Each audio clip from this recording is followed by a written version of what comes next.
Hello, I'm Pete. I'm a psychologist at Bath Spa University. I do research into video games, which is a whole other horrendous can of worms that we're not going to talk about today. But in my other day job, I coordinate the Guardian Science Blog Network. So I kind of wanted to start off this session really by maybe talking about some positives and getting you lot to think about maybe writing something for us. And just give you a bit of a background to what we do at the network and what the experiment has been. It all started in 2010 with a simple idea that the Guardian wanted to start an experiment and, as they said, to entertain, enrage and inform people. And what happened was that they gave a bunch of people who are not journalists, primarily scientists, a couple of freelance journalists in there, complete freedom. They gave them the keys to the Guardian. I've always assumed that the experiment was how long is this going to take before something goes horrendously wrong and somebody posts something horribly damning and libelous to the front page of the Guardian. So far it's not gone wrong, but there's still time yet.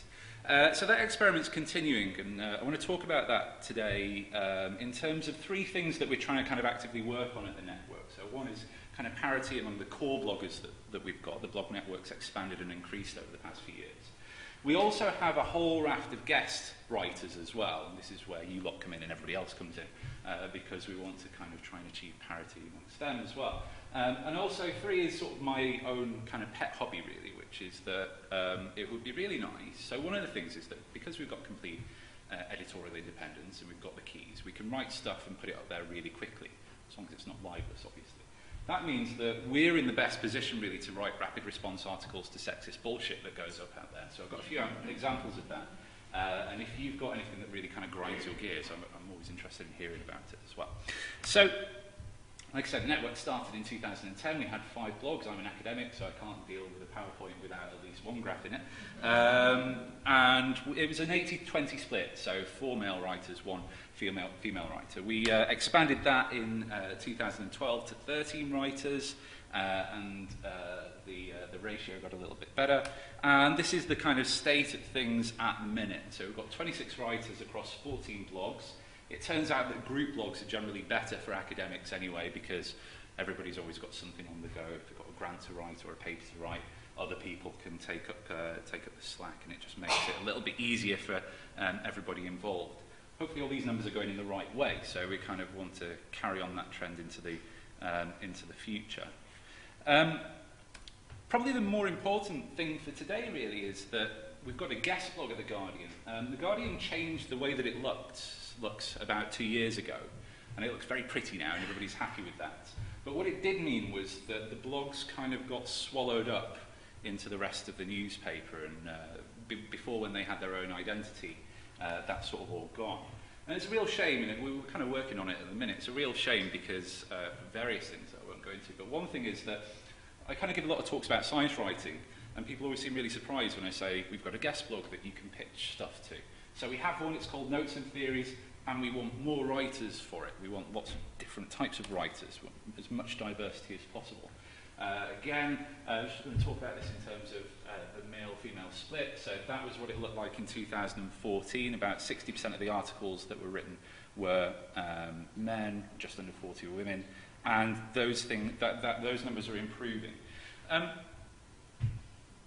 want to say that, so with the core bloggers and the guest writers, that's not because we're kind of actively looking to change things.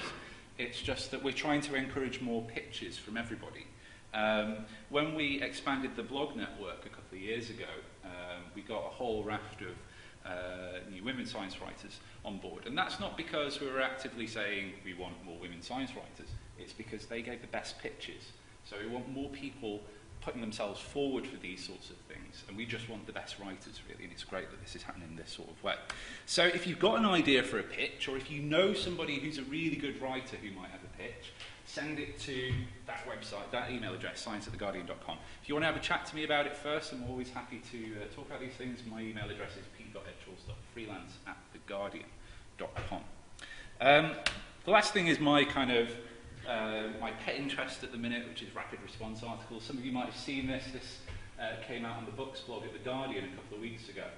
Why have women finally started winning science book prizes? You all know the answer to this. This guy didn't. So this guy started saying things like, basically, the Wellcome Book Prize has had a lot of women winners over the past few years, and then the Royal Society must have looked at that and gone, oh, we need some more women winners. So he finished off it by saying, it seems no coincidence that Gaia Vince, who wrote an amazing book about the Anthropocene last year, found herself on the Royal Society podium just a year after the first New Style Wellcome winner. He said something like this. So this is ludicrous. It's terrible, terrible article, and was rightly ridiculed on Twitter.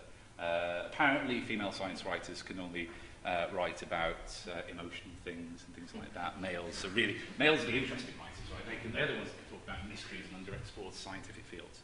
Utter bullshit. So the nice thing about having this access to The Guardian is that article came out on the Friday. By the Sunday, we had a response article from Adam Rutherford, who was one of the judges for the Royal Society Prize in 2015, stating the bleeding obvious, which is that Andrea Wolfe won it this year and Gaia Vince won it last year because they wrote the best books. We want more of that sort of stuff, so if anything annoys you like that, please get in touch and we'll try and post it on there. There's no kind of hidden conspiracy about The Guardian posting deliberate clickbait and then posting responses to it to get more writing. It's just that we don't really talk to each other and the science blogs are always right. That's it from me. So there are the email addresses again. Please get in touch. We always want to hear more from people with interesting ideas, and hopefully I'll look forward to some emails from you in the next few weeks or so. Thank you.